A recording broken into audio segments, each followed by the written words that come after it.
ایشیائی ترقیاتی بینک نے پاکستان کے لیے $30 کروڑ قرضے کی منظوری دی ہے۔ ایشیائی ترقیاتی بینک نے پاکستان کے لیے $30 کروڑ قرضے کی منظوری دے دی ہے۔ قرضے کی یہ رقم پاکستان میں میکرو اکنامک استحکام کے لیے استعمال ہوگی۔ گزشتہ روز ایشیائی ترقیاتی بینک نے پاکستان کے لیے $25 کروڑ کی بھی منظوری دی تھی اور یہ رقم کووڈ-19 وائرس سے نمٹنے کے لیے استعمال ہوگی۔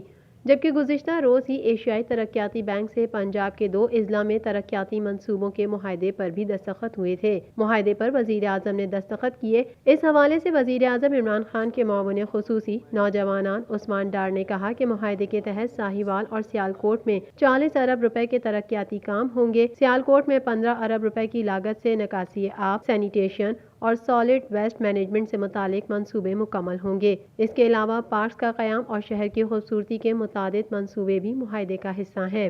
واضح رہے کہ ایشیائی ترقیاتی بینک نے گزشتہ سال پاکستان کے لیے بجٹ میں معاونت کے طور پر $80 کروڑ بطور قرض فراہم کرنے کی منظوری دی تھی، جس کی دوسری قسط $30 کروڑ کی منظوری دی گئی ہے۔ اعداد و شمار کے مطابق ADB کی جانب سے پاکستان کو اب تک رواں مالی سال کے دوران تقریباً $1 ارب قرض فراہم کیا جا چکا ہے۔ پاکستان بھر میں نمائندگان کا وسیع نیٹ ورک، ہر خبر جاننے کے لیے دیکھتے رہیے TNN TV۔